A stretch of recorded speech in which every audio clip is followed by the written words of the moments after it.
मनोज गौतम नगर शहर में रहता था और गौतम नगर की ही एक सॉफ्टवेयर कंपनी में काम किया करता था। एक दिन की बात है, मनोज अपनी सॉफ्टवेयर कंपनी में बैठा काम कर रहा होता है और काम करते हुए बीच बीच में मुस्कुराने लगता है कि तभी उसका दोस्त विशाल आता है और मनोज को यूं मुस्कुराता देख उससे बोलता है, भाई क्या बात है जो काम करते करते यूं मुस्कुराए जा रहे हो? और ये बार बार फोन में किसकी फोटो देख रहे हो? यार, गांव से माँ का फोन आया था। उन्होंने मेरे लिए एक लड़की देखी है और उससे शादी करने के लिए मुझे 2 दिन के बाद गांव बुलाया है और फोन में उस लड़की की फोटो भी भेजी है। अच्छा जी, तो ये बात है, इसीलिए जनाब इतना मुस्कुरा रहे थे। वैसे अभी फोटो में तो बहुत ही सुंदर लग रही है। तो फिर कब निकल रहे हैं हम दोनों गांव के लिए आपकी दुल्हन लाने? हम दोनों? हाँ भाई, हम दोनों। ठीक है, तू भी चल लेना। यार, मेरा तो मन है कि मैं आज रात को ही बस से गांव के लिए निकल जाऊं, पर माँ ने फोन पर कहा है कि 2 दिन बाद अमावस की काली रात है और उस काली रात को एक खूंखार भेड़िए की आत्मा भटकती है, इसीलिए मैं 2 दिन के बाद गांव आऊं। अरे यार, तू शहर में रहकर भी इन बेकार की बातों पर यकीन करता है? भाई, अब तो चाहे काली रात हो या डरावनी रात, हम दोनों दोस्त तो अब कल सुबह ही गांव के लिए निकलेंगे और तुम्हारी दुल्हनिया को लेकर ही वापस आएंगे। हाँ। फिर अगले ही दिन मनोज और विशाल बस से गांव के लिए निकल पड़ते हैं। गांव पहुंचते हुए रात हो जाती है। मनोज विशाल से कहता है, यार विशाल, हम दोनों को यहीं उतरना होगा। आगे जंगल है, हम दोनों को उसी रास्ते से गांव पहुंचना होगा। जंगल का रास्ता गांव का सबसे शॉर्टकट रास्ता है। फिर वो दोनों बस से उतरकर जंगल के रास्ते से जाने लगते हैं। यार, आज आसमान में ना जाने ये कैसी डरावनी काली घटाएं छाई हुई हैं। मुझे तो कुछ ठीक नहीं लग रहा है। और वैसे भी माँ ने कहा था कि अमावस की रात को मैं गांव ना आऊं। अरे यार, कितनी तो मस्त हवा चल रही है और तुझे डर लग रहा है। चल ना मनोज, कुछ देर इस घने पेड़ के नीचे आराम करते हैं। ऐसे बोलते ही विशाल एक पेड़ के नीचे लेट जाता है और लेटते ही उसकी आंख लग जाती है। फिर कुछ ही देर में पूरे आसमान में काली घटाएं छा जाती हैं। हे भगवान, मुझे तो बहुत डर लग रहा है और ये विशाल है कि आराम से इस घने जंगल में सो रहा है। मनोज के ऐसे बोलते ही जंगल में अजीबोगरीब आवाजें आने लगती हैं कि तभी काली परछाई वाला भेड़िया मनोज के पास आता है और डरावनी आवाजें निकालने लगता है। मनोज भेड़िए की काली परछाई को देखकर वहां खड़ा थर-थर कांपने लगता है। इससे पहले मनोज कुछ कर पाता, उससे पहले भेड़िया मनोज के शरीर में प्रवेश कर जाता है और देखते ही देखते मनोज भी एक भेड़िए के रूप में बदलने लगता है।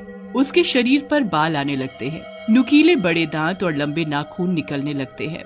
कुछ देर में मनोज पूरी तरह भेड़िया बन जाता है और हंसते हुए बोलता है, बहुत दिनों से लोगों का गरम गरम ताजा ताजा खून नहीं पिया। आज इस लड़के का शरीर पाकर मैं अपनी प्यास बुझाऊंगा। तभी विशाल मनोज को भेड़िया बनता हुआ देख लेता है और बोलता है, अरे मर गया, अरे मर गया। अरे ये मनोज तो सच में एक भेड़िया बन गया है।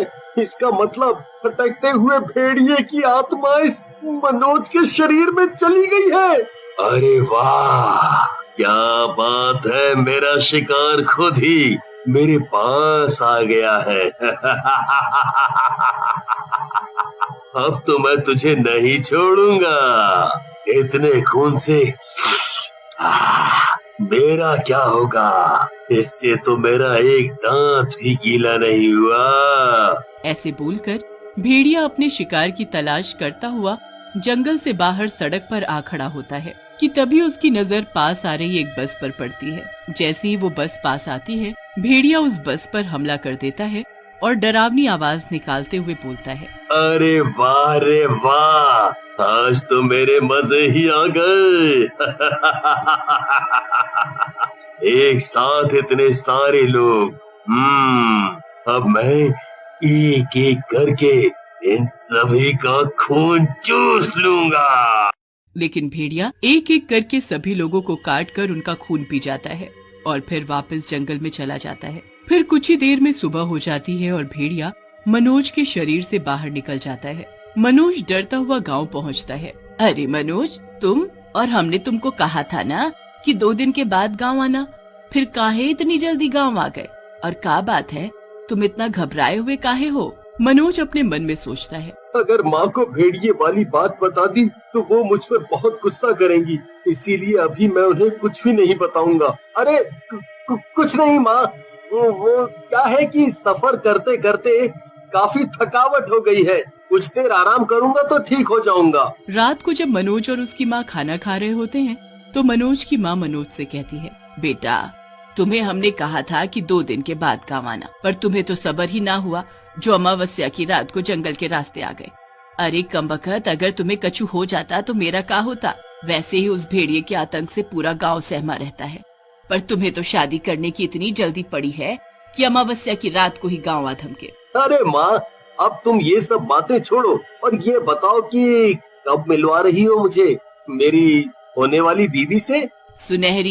सुनहरी है ना उसका नाम। काफी रात हो गई है, अब जाकर सो जा, ठीक है? फिर माँ और मनोज दोनों गहरी नींद में सो जाते हैं। जैसे ही आधी रात होती है मनोज को अजीब सी बेचैनी होने लगती है और वो अपने पलंग से उठ खड़ा होता है। मेरा गला सूखा जा रहा है, मुझे खून पीना है, इंसान का ताजा ताजा खून पीना है। हे भगवान, ये मुझे क्या हो रहा है?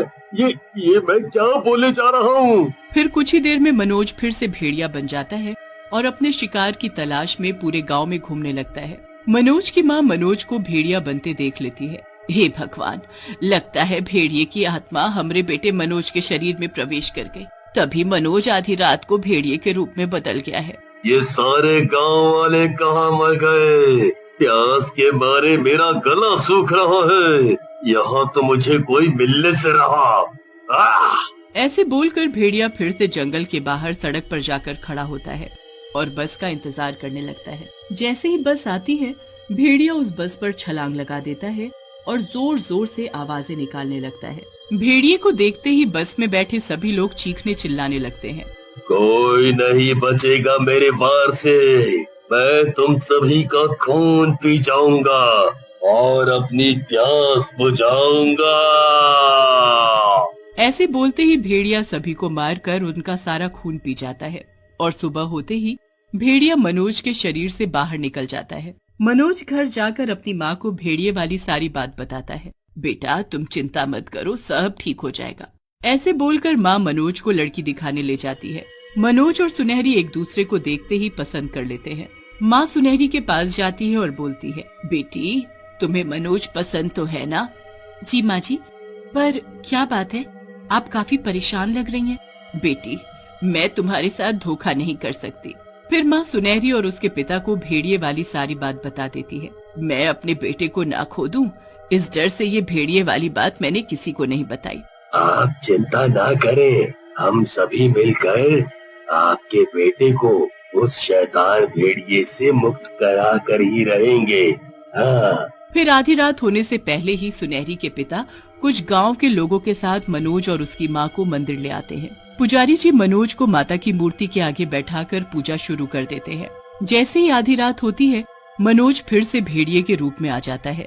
ऐ शैतान भेड़िए, मैं जानता हूँ कि तू वही है जिसने बेचारे कई लोगों का खून पीकर उन्हें मार डाला, पर इस बार तू नहीं बचेगा। जब तक तू मनोज का शरीर छोड़कर कहीं दूर नहीं चला जाता तब तक मैं ये गंगा जल तेरे ऊपर ऐसे ही छिड़कता रहूंगा। भेड़िया गुस्से में आकर जोर जोर से डरावनी आवाजें निकालने लगता है। वहाँ थाली में रखा लाल सिंदूर अपने हाथ में लेकर भेड़िए के ऊपर फेंक देते हैं।